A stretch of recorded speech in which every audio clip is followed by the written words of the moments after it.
بسم اللہ الرحمن الرحیم۔ آج ہم مسجد جانے کے آداب پر گفتگو کریں گے۔ نبی اکرم صلی اللہ علیہ وسلم نے ارشاد فرمایا کہ جو شخص باوضو اپنے گھر سے نماز کے لیے مسجد جاتا ہے اس کا اجر کا اجر الحاج المحرم، ایک احرام باندھے ہوئے حج کرنے والے شخص کے اجر جتنا ہے۔ بڑی فضیلت ہے اس کی۔ اور ایک اور حدیث کے اندر آپ صلی اللہ علیہ وسلم فرمایا کہ جو شخص باوضو ہو کر اپنے گھر سے نکلتا ہے اور مسجد جاتا ہے تو ہر قدم پر اس کا ایک درجہ بلند ہوتا ہے، نیکی ملتی ہے، اور ہر قدم پر اس کا ایک گناہ مٹتا ہے۔ بہت زبردست فضیلت ہے۔ تو مسجد جانے سے پہلے اس بات کا اگر ہم اہتمام کر سکتے ہیں تو اس کا اہتمام ہمیں کرنا چاہیے۔ اور جب مسجد جائیں تو مسجد اگر آپ گاڑی میں جا رہے ہیں، بائک پر ہیں، تو سب سے پہلا کام تو یہ کریں کہ اگر کوئی پارکنگ ایریا ہے تو وہاں اپنی گاڑی کو پارک کریں، یا پھر کہیں سائیڈ میں جگہ ہو وہاں پارک کریں۔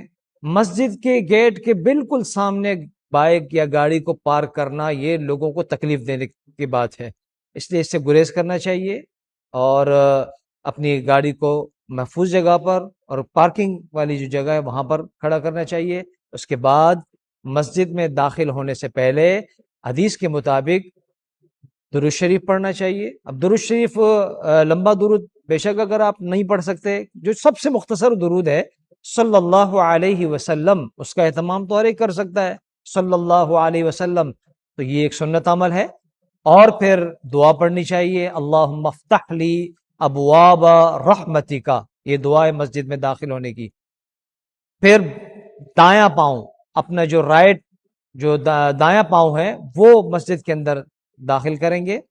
اور مسجد میں داخل ہوتے وقت اس بات کا بھی خصوصی خیال رکھا جائے کہ اللہ کا گھر ہے، اللہ کا دربار ہے، رب العالمین کا دربار ہے جس میں جا رہا ہوں، اس لیے بہت ادب اور احترام کے ساتھ، بہت مرعوبیت کے ساتھ مسجد میں انٹر ہونا ہے، مسجد میں جانا ہے، داخل ہونا ہے، اور جو دعائیں ہم نے بتائی اس کا اہتمام کرتے ہوئے ہم مسجد میں داخل ہونا چاہیے۔ پھر ایک اور چیز ہے کہ جب ہم مسجد میں پہنچ گئے تو جہاں آپ کو جگہ ملے وہاں تشریف رکھیں، وہاں بیٹھ جائیے، جہاں جگہ ملے۔ لوگوں کے درمیان گھسنے سے گریز کرنا چاہیے کہ جگہ ہے نہیں، زبردستی جگہ بنائی جا رہی ہے، اس سے گریز کرنا چاہیے، یہ اچھی بات نہیں ہے، یہ غیر اخلاقی بات ہے۔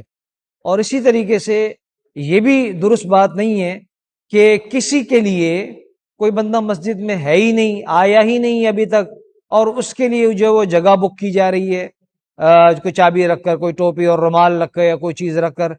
آپ علیہ الصلوۃ والسلام نے فرمایا کہ مسجد میں جو پہلے آئے گا، پہلی صف کے اندر یا جہاں جگہ ہے پہلے جو پہنچے گا وہ جگہ اس کی ہے، ٹھیک ہے؟ اس بات کا بھی ہمیں خوب اہتمام کرنا چاہیے۔ ہاں، اس میں اس کی گنجائش موجود ہے کہ کوئی بندہ آ گیا ہے، بیٹھا ہے اپنی جگہ پر، اب اس کو کوئی ضرورت پیش آ گئی ہے، کوئی وضو کی، کوئی پانی کی، تو وہ اپنی جگہ پر کوئی چیز رکھ کے جا رہا ہے، تو یہ اس کی گنجائش موجود ہے کیونکہ وہ پہلے سے موجود ہے، تو اس بات کا اہتمام۔ اسی طریقے سے تحیۃ الوضو، تحیۃ المسجد، اس کا بھی اہتمام کرنا چاہیے۔ مسجد میں آنے کے بعد تحیۃ الوضو اگر ہم پڑھ سکتے ہیں 2 رکعت نفل نماز، یا تحیۃ المسجد یہ بھی 2 رکعت نفل نماز ہے، اس کو اگر آپ پڑھ سکتے ہیں، اللہ توفیق دے، تو اس کا اہتمام کرنا چاہیے۔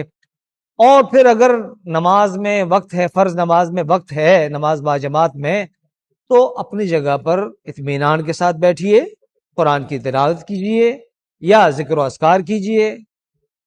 فضول میں غیر ضروری باتوں سے گریز کرنا چاہیے، اور خاص طور پر جب آپ کے دائیں بائیں کوئی لوگ موجود ہیں تو ان کا آپ نے ضرور خیال رکھنا ہے اور باتوں سے گریز کرنا ہے۔ ایک اور میں آپ کو بڑی فضیلت والی حدیث بتاتا ہوں، بہت زبردست حدیث بتاتا ہوں۔ آپ علیہ الصلوۃ والسلام نے ارشاد فرمایا کہ جو شخص نماز کے انتظار میں ہوتا ہے وہ نماز میں ہی شمار ہوتا ہے، یعنی اس کو اجر ملتا ہے۔ اگر وہ نماز کے منافی کوئی کام نہیں کرتا تو اس کو نماز میں رہنے کا اجر ملتا ہے، گویا کہ وہ نماز میں ہے۔ تو کتنی بڑی زبردست بات ہے، کتنی فضیلت بات ہے۔ تو اگر ہم اس موقع کو اپنی باتوں کے ذریعے سے یا اور دیگر لا یعنی مصروفیات کے ذریعے سے ہم ضائع کر دیں تو یہ اچھی بات نہیں ہے۔ جب مسجد میں آتے وقت ہمیں اس بات کا بھی خاص اہتمام کرنا چاہیے کہ اپنا موبائل فون یا تو گھر رکھ کے آ جائیں، یا اگر ساتھ لے بھی آئے ہیں تو اس کو سائلنٹ کر دیا جائے، تاکہ اس کی رنگ ٹونز ہے یا اور دیگر جو چیزیں اس پر اس کی وجہ سے کوئی ڈسٹرب نہ ہو۔ نماز کے اندر آپ کھڑے ہیں اور اچانک جو ہے وہ رنگ بجنا شروع ہو گئی تو ساری نماز ڈسٹرب ہوتی ہے، سب ڈسٹرب ہوتے ہیں۔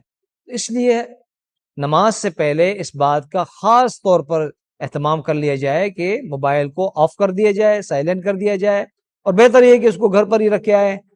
اور مسجد میں آنے کے بعد باتوں سے گریز کرنا چاہیے۔ دنیا جہان کے تبصرے، کوئی آ رہا ہے کوئی جا رہا ہے، اس پہ تبصرے ہو رہے ہیں، تو مسجد میں آ کر ہم اللہ کا ذکر کریں، تلاوت قرآن مجید کریں، نوافل پڑھیں، اگر نماز کا وقت اگر باقی ہے تو نوافل کا اہتمام کریں۔ تو یہ ذکر کی جگہ ہے، اللہ کے گھر ہے، اس کا ادب اور احترام ہم سب کو اس کا خیال رکھنا چاہیے۔ اور نماز کے بعد اگر سنتوں والی نماز ہے تو سنتوں کا اہتمام کیجیے۔ باتوں سے نماز کے بعد بھی گریز کیا جائے گا۔ بعض حضرات نماز کے بعد بھی سائڈ پہ ہو کر اور بلند آواز میں دیکھتے نہیں ہے کہ دائیں بائیں کوئی بیٹھا ہوا ہے، کوئی تلاوت کر رہا ہے، کوئی نماز پڑھ رہا ہے، اور بلند آواز سے باتیں کرنا شروع کر دیتے ہیں۔ یہ بالکل ہی نامناسب غیر اخلاقی بات ہے۔ ان تمام باتوں کا خلاصہ یہ نکلا کہ ہم مسجد جاتے ہیں ثواب کمانے کے لیے، ثواب حاصل کرنے کے لیے جاتے ہیں، تو کہیں ایسا نہ ہو کہ ہمارے کسی عمل کی وجہ سے، کسی غلط کام کی وجہ سے ثواب کے بجائے ہمیں الٹا گناہ مل جائے، کسی کو تکلیف دے دی یا مسجد کے تقدس اور ادب کا خیال نہیں رکھا تو اس کی وجہ سے ہمیں گناہ مل گیا۔ اس لیے ہمیں ان باتوں کا خصوصیت کے ساتھ، اہتمام کے ساتھ ہمیں خیال رکھنا چاہیے۔ اللہ تعالی ہمیں عمل کی توفیق عطا فرمائے۔